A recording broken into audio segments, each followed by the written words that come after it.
ახლა კი დროა მოვიწვიოთ ჩვენი სტუმრები. კიდევ ერთხელ კეთილი იყოს თქვენი მობრძანება, ყოველთვის მოგწონს თქვენი ინფორმაციები, რასაც მაყურებას აწვდით და ჩვენც მათ შორის. მოგესალმებით კიდევ ერთხელ, კეთილი იყოს თქვენი მობრძანება ჩვენს გადაცემაში და სანამ საუბარს დავიწყებთ, გთხოვთ მიირთვათ წყალი ღვთის, რომელიც არ შეიცავს ბრომატს. ნინა, გაგიხსნა? აუცილებლად. მე ხო წყლის გარეშე ცხოვრება არ შემიძლია. კანის ტურგორია, ახალგაზრდობა, დეტოქსი, ცხოველმყოფელობა, ყველაფერი გადის წყალზე. წყალი ჩვენი არსებისა. აუცილებლად. ქალბატონო ვერიკო, საუბრობთ თემაზე, რომელიც არის ძალიან აქტუალური, არა მხოლოდ სამედიცინო კუთხით, არამედ რეალურად ცხოვრებაში მე ვერ წარმომიდგენია ესეთი ადამიანი, ვისაც არ აწუხებდა ან არ აწუხებს ეს პრობლემა.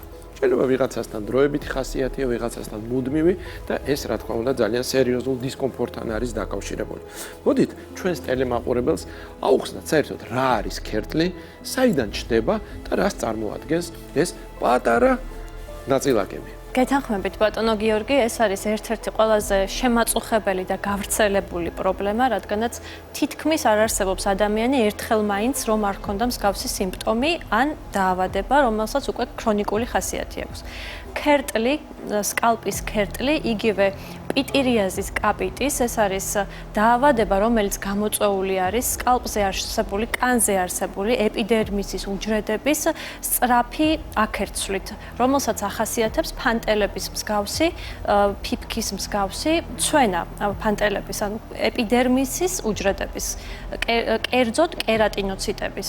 რაც დაკავშირებული შეიძლება იყოს სხვადასხვა ფაქტორებთან, ნორმაში ჩვენ ეს პროცესი გვაქვს 28 დღეში ერთხელ განახლების პროცესი კანის, თუმცა ამ შემთხვევაში ნორმა დარღვეულია და უფრო სწრაფად მიმდინარეობს. შესაბამისად, ზედმეტი ქერტლი გამომუშავდება და კლინიკურად გამოიხატება კანზე ზედმეტად გამომუშავებული კერატინოციტებით. და შეიძლება იყოს ორი ტიპის, ეს არის მშრალი ქერტლი და ცხიმიანი ქერტლი, რომელიც არის კლინიკურად ორივე მიმდინარეობს სხვადასხვანაირად. მშრალი ქერტლი, რომელიც არის პიტირიაზის სიკა, ლათინურად ასე უწოდებთ მას სამედიცინო ტერმინოლოგიით, ხშირად უფრო დაჭიმულობის შეგრძნება აქვთ პაციენტებს სკალპზე, ქავილი არის, რაც დაკავშირებული არის კანის გამოშრობასთან, ბარიერული ფუნქციის დარღვევასთან, ხოლო ცხიმოვანი ქერტლი, რომელიც არის სკალპზე, შედარებით უფრო ანთებით მიმდინარე პროცესია, მას სებორეულ დერმატიტს ვუწოდებთ ჩვენს, რომელიც სკალპზე ვითარდება და სამედიცინო ტერმინოლოგია, სამედიცინო ენაზე სტეატოიდის კაპიტის, რომელიც არის ძირითადად მიმდინარე დაჭიმულობის შეგრძნებით, წვის, ანთების, სიმხურვალის შეგრძნება ახლავს ამასთან და ასევე არის ძალიან შემაწუხებელი. თუმცა კლინიკურად ორივე სხვადასხვანაირად მიმდინარეობს. ქალბატონო ვერიკო, მე რა მაინტერესებს? არის შემთხვევები, როდესაც ეს ყველაფერი მეტნაკლებად ფიზიოლოგიურ ხასიათს ატარებს, ხო? საინტერესოა ის თუ როდის უნდა მიმართოს ექიმს. აი აქ სად გადის ის ზღვარი, როდესაც პათოლოგიასთან გვაქვს საქმე. ზედმეტად ჭარბი აქერცვა ეს უკვე არ არის ფიზიოლოგიური, პათოლოგიურია იმ შემთხვევაში თუ ადამიანი ჰიგიენურ ნორმებს სწორად მიმართავს, თავს იბანს 3-2 დღეში ერთხელ, მაგრამ ქერტლი მაინც არის ან ქერტლი ან მომატებული სებორეა ცხიმიანობა მაინც თან ახლავს ამ პროცესს, ეს უკვე არ არის ჯანსაღი ნორმა და ფიზიოლოგიური პროცესი. ხოლო როდის უნდა მიმართოს, გადის ზღვარი მაშინ, როდესაც პაციენტი თვითნებურად იტარებს მკურნალობას, ხშირად თვითნებურად სააფთიაქო სივრცეში ადამიანები ყიდულობენ სხვადასხვა ტიპის შამპუნებს, მოვლის საშუალებებს და თუ არის ეს უშედეგო და სიმპტომები მაინც გრძელდება, ამ შემთხვევაში უნდა მიმართოს ექიმს. ან იმ შემთხვევაში თუ ვერ ვარჩევთ ორივე ტიპის ქერტს, სჭირდება სხვადასხვა ტიპის მკურნალობა. შეკითხვა მაქვს ასეთი, თვითონ ადამიანი მიხვდება, ვისაც რაღაც სიმპტომური განსხვავება არის, რომ აი არა სებორეულია თუ სხვა ტიპი. ხშირად ვერ ხვდები. ანუ სიმპტომატიკა ერთ და იგივეა ორივე შემთხვევაში. არ არის სიმპტომატიკა ერთ და იგივე. პირველი ქერტლი კლასიკური, რომელიც ავღნიშნეთ, მას ახასიათებს ფიფქის მაგვარი. ხო, მაგრამ თვითონ ადამიანმა ხო არის ფიფქის მაგვარი თუ რაღაც, ანუ თვითონ გარჩევა არ უნდა დაიწყოს, უნდა მივიდეს ექიმთან. უნდა მივიდეს ექიმთან, რადგანაც არსებობს დაავადება, მაგალითად სკალპის ფსორიაზი, რომელიც ხშირად ძალიან ჰგავს იმ პირველ მშრალ კანს ახასიათებს ფიფქის მაგვარი აქერცვლა მასაც. შესაძლოა ქავილიც ახასიათებს, შესაძლოა ვერ გაარჩიოს თვითნებურად ან თავისით ხშირად ექიმებსაც უჭერთ დიფერენციალური დიაგნოზის ჩატარება და ამ შემთხვევაში ჩვენ ვიყენებთ უკვე ტრიქოსკოპიას, ანუ სპეციალურად აპარატის დათვალიერებას ტრიქოსკოპით. ამ აუცილებლად კორონა ფსორიადიკა არ არის აუცილებელი რო იყოს, შეიძლება ატიპიურადაც მიმდინარეობდეს ეს ფსორიაზი. შესაძლოა ატიპიურად მიმდინარეობდეს ფსორიაზი, ასევე არსებობს სებოფსორიაზი, ანუ სებორეული ფსორიაზი, რომელიც ძალიან ჰგავს სებორეულ დერმატიტს, შეიძლება იყოს სკალპის მხოლოდ ერთ კონკრეტულ უბანზე. ამასაც სჭირდება გამოკვლევა, ტრიქოსკოპიული კვლევა, რომელსაც ახასიათებს თავისი ნიშნები და სწორი დიაგნოზი. აი, ძალიან კარგად გაუსვით თქვენ ხაზი იმას, რომ გარდა კლინიკური გამოვლინებისა, ძალიან მნიშვნელოვანია დიაგნოსტიკა. რა არის ეს ძირითადი გამომწვევი მიზეზები, რამაც შეიძლება განაპირობოს ან მშრალი, ან ცხიმიანი ასე ვთქვათ, ქერტლის არსებობა. ძირითადი გამომწვევი მიზეზი ეს არის მალასეზია, ერთ-ერთი სოკოს ტიპი, რომელიც არის მალასეზია ფურფური. პათოგენეზში ეს არის პირველი წამყვანი ფაქტორი. შემდეგი ეს არის ჰორმონალური. იმიტომ ქვია პიტირიაზი, ხო? ნამდვილად. შემდეგი ფაქტორი არის დეჰიდრატაცია, გამოშრობა, შესაძლოა დაკავშირებული იყოს ჰორმონალურ ცვლილებებთან და სტრესთან. ასევე ამინდის ცვლილებასთან ხშირად არის სკალპის ტიპი, რომელიც სეზონურად იცვლის მდგომარეობას, ტურგორს, შეიძლება ზამთარში უფრო მშრალი იყოს, ხოლო ზაფხულის პერიოდში შედარებით უფრო მეტად ცხიმიანი. ეს არის ძირითადი ფაქტორები და შესაბამისად თუ არის მალასეზია, ანუ სოკოვანი მიზეზი, ამ შემთხვევაში გვჭირდება ისეთი მკურნალობა, რომელიც იქნება მიმართული ანტიფუნგალური საშუალებებით. და ასაკი. რა ასაკიდან არის აი ყველაზე მინიმალური რა ასაკიდან შეიძლება დაიწყოს, იმიტომ რომ ჰორმონალური ცვლილებები, რა თქმა უნდა, პუბერტატული პერიოდი, რაც დასაგებია, მაგრამ ბავშვებში თუ არის და რა შეიძლება იყოს მიზეზი? ბავშვებში არის ხშირად cradle caps ეძახიან, სებორეული დერმატიტი, მოყვითალო ფერის ფუფხები, ძალიან ხშირად არის და ეს რა თქმა უნდა დაკავშირებული არის ჰორმონალურ ცვლილებებთან, რადგანაც ვიცით რომ ბავშვის მუცლად ყოფნის პერიოდში ის პირდაპირ პროპორციული არის დერდის ჰორმონებთან. თუმცა ეს ფიზიოლოგიურად ითვლება და გარკვეული პერიოდის მერე თანდათან ხდება უკუგანვითარება. მაგრამ თუ არ მოხდა უკუგანვითარება, ამ შემთხვევაში ჩვენ უკვე ვიწყებთ მკურნალობას. შემდეგი ასაკი არის ყველაზე ხშირი უკვე პუბერტატული გარდატეხის ასაკი, გოგონებში ძირითადად იწყება 9 წლის ასაკიდან, ბიჭებში უფრო 11 წლის ასაკიდან და გრძელდება მთელი თინეიჯერობის პერიოდში, რაც ხშირად ძალიან შემაწუხებელია ამ ასაკისთვის. ხოლო არის უკვე ქრონიკული, ეს უკვე როდესაც დაავადებად არის მიჩნეული, შეიძლება ადამიანს ჰქონდეს უბრალოდ ძალიან ცხიმიანი ტიპის ქანი, ან პირიქით ძალიან გამომშრალი და მთელი ცხოვრების განმავლობაში აწუხებდეს ეს პრობლემა. საინტერესოა მკურნალობის მეთოდები. რამდენად არის განსხვავებული სხვადასხვა დიაგნოსტიკის დროს, რომ ჩვენ ხშირად, აი ვთქვათ, ალერგიის შემთხვევაში მრავალი ალერგიული ფაქტორია და ძალიან ხშირად ერთი ჯგუფის პრეპარატები ინიშნება. იგივე არის თუ არა ამ შემთხვევაში, როდესაც ქერტთან გვაქვს საქმე? არ არის. პირველ რიგში დიაგნოზი გვჭირდება და თუ არის ნამდვილად ქერტლი, რომელი ტიპის ქერტლი არის, მშრალი თუ სებორეული ტიპის ქერტლი, ამის მიხედვით ინიშნება მკურნალობა.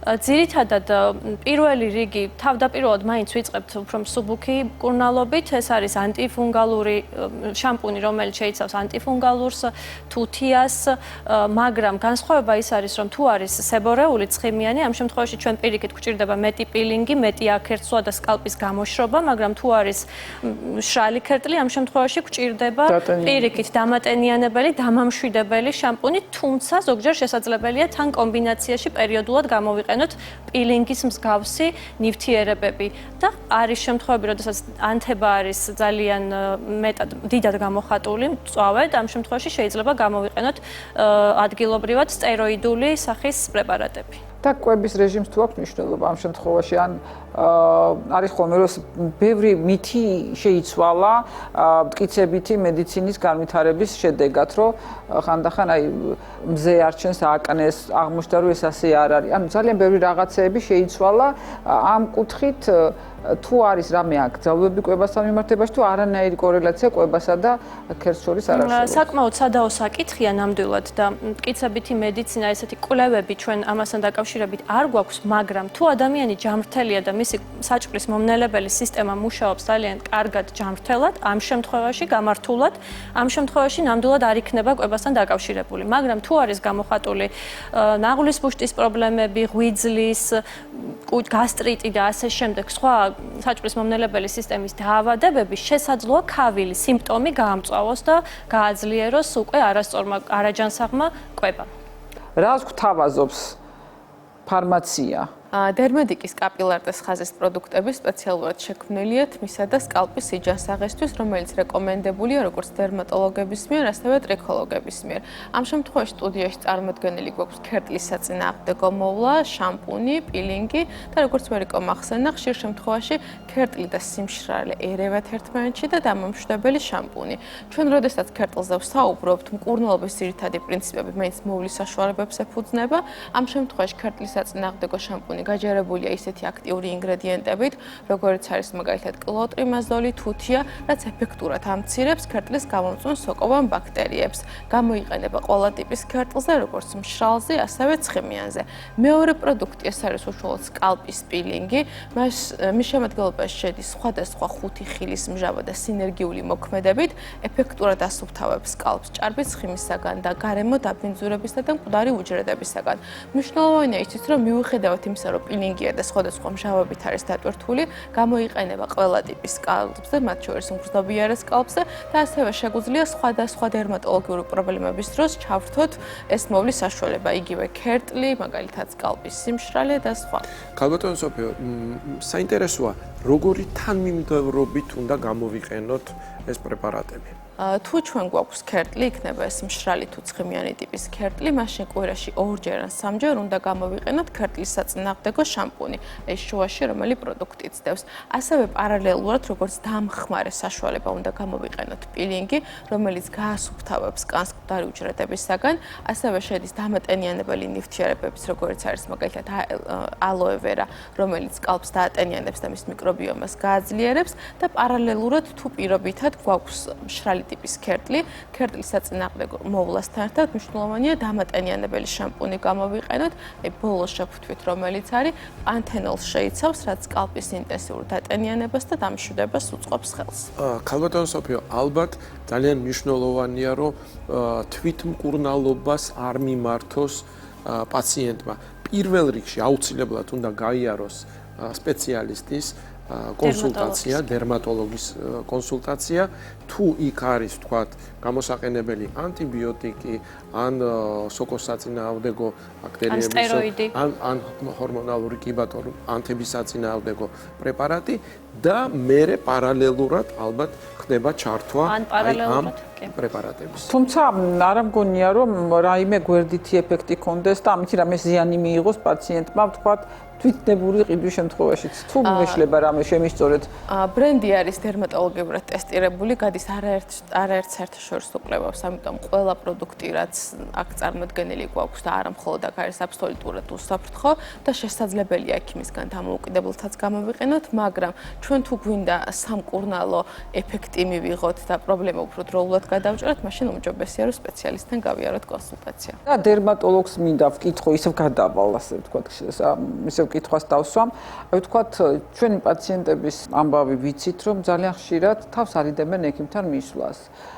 თქვენ როგორ ფიქრობთ, რომ აი ვთქვათ, არ მივიდა ექიმთან და თვითნებურად წავიდა და შეიძინა ეს საშუალებები. ყველა შემთხვევაში რა ჯობს, რომ საერთოდ არ გამოიყენოს თუ მაინც ექიმთან მისვლამდეც რაღაცნაირად თავს უშველოს და არ მიუშვას პროცესი ძალიან გაღრმავებამდე. თავარია ის რეკომენდაციები გაითვალისწინოს, რაც ქალბატონმა სოფომ თქვა, ის რომ გამოიყენოს ზედმეტად არ უნდა გამოიყენოს აგრესიული საშუალებები, მსუბუქი, პროფილაქტიკური საშუალებები და თუ სიმპტომი მაინც გრძელდება და დაავადება ამ შემთხვევაში აუცილებელია ექიმის კონსულტაცია, სწორი დიაგნოზი, რაშიც გვეხმარება დიაგნოსტიკა, ამ შემთხვევაში ტრიქოსკოპია, სკალპის დათვალიერება ტრიქოსკოპით. როდესაც თავი, სკანი, თმა ძალიან ხშირად არის, ფაქტიურად სულ არის გარემოს ზემოქმედების ქვეშ, ხომ? მზეა, ინსოლაცია, წვიმა, თოვლია, ყინვა, ანუ გარემო ფაქტორები ძალიან ზემოქმედებენ. რამდენად აქვს ასეთ საშუალებას პრევენციის და დაცვის ფუნქცია, რომ შეიძლება დღეს არ მაწუხებს ეს ქერტლი, მაგრამ აი ამ შამპუნებს ვიყენებ და რამდენად მიცავს შემდგომი პრობლემებისგან. და შეიძლება თუ არა პრევენციულად აი ამ შამპუნების გამოყენება. დამატენიანებელი შამპუნის გამოყენება ნამდვილად შესაძლებელია პრევენციის მიზნით, თუმცა უკვე რომელიც ანტიფუნგალურია და სოკოსაწინააღმდეგო მოქმედება აქვს, ეს არ შეიძლება პრევენციის მიზნით მუდმივად გამოვიყენოთ, რადგანაც მას აქვს მაინც სამკურნალო თვისებები და შემდეგ გარკვეული პერიოდის შემდეგ ვიცით, რომ ყველა მედიკამენტი განიცდის შეჩევას, რეზისტენტობას, რაც უკვე ვეღარ დაგვეხმარება პრობლემის მოგვარებისთვის და მკურნალობისთვის. ამიტომ ჯობია პროფილაქტიკურად გამოვიყენოთ დამამშვიდებელი ან სებომარეგულირებელი საშუალებები.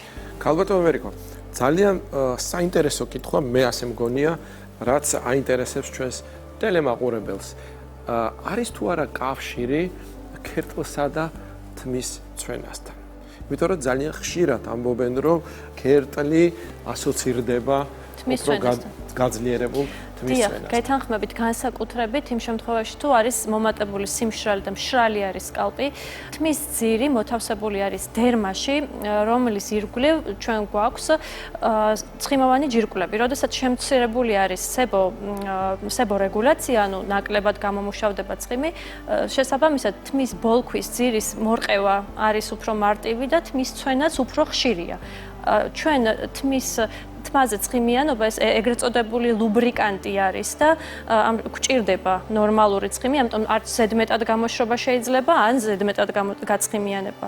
ნორმაში ეს საჭიროა, ამიტომაც არის მნიშვნელოვანი, რომ თან პარალელურად არ მოხდეს, არ დაერთოს თან ქერტლს თმის ცვენა და თმის საფარველი შემცირება. კიდევ ერთხელ უთხრათ მაყურებელს, რომელია ის, რომელიც არ არის სოკოსაწინააღმდეგო და შეიძლება პროფილაქტიკის მიზნითაც გამოიყენოს ჩვენს მაყურებელს და მადლობა მინდა გადაგიხადოთ სტუმრობისთვის და ასეთი მნიშვნელოვანი ინფორმაციის გაზიარებისთვის.